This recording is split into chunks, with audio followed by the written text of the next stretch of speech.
There is a change when it comes to calling 988, the suicide and crisis lifeline, and it has some concern about the impacts it may have. The Department of Health and Human Services says due to federal budget cuts, the Press 3 option, which specializes in helping the LGBTQ community, has been removed. Elise Sandlin is live from Greenville's 988 crisis line with more now. Elise.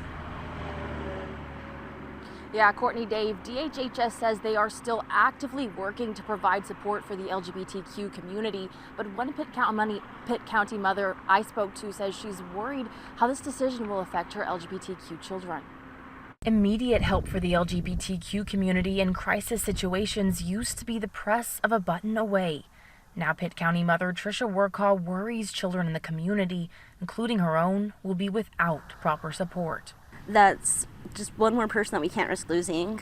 Workaw says her own children have accessed the hotline in times when even she couldn't be there for them. And having someone to talk to on the other end that's trained to LGBTQ experiences is vital. Because they already struggle with reaching out, because it's a real hit or miss if you're going to get anyone who's trauma informed. The Press 3 option takes callers to the Trevor Project, with counselors trained in 24/7 support of LGBTQ members 25 and under. NCDHHS Director of Mental Health Kelly Crosby says Press 3 has been widely used in North Carolina, getting 950 calls and 650 chats on a monthly average. She says the department is working actively to still provide support for LGBTQ members through their main hotline 988. We've been preparing our 988 operators. They're awesome. Huge shout out to our Real Crisis Center who does 988. They are fully prepared and equipped, well trained, to also meet the needs of anyone who calls, including youth who identify as LGBTQ.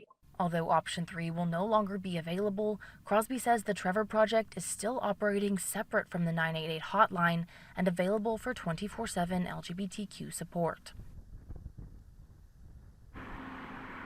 DHHS says they'll be publishing more information on how to contact the Trevor Project directly, and their number can also be found on our website. Live in Greenville, Elise Sandlin, WITN News. All right, thank you, Elise.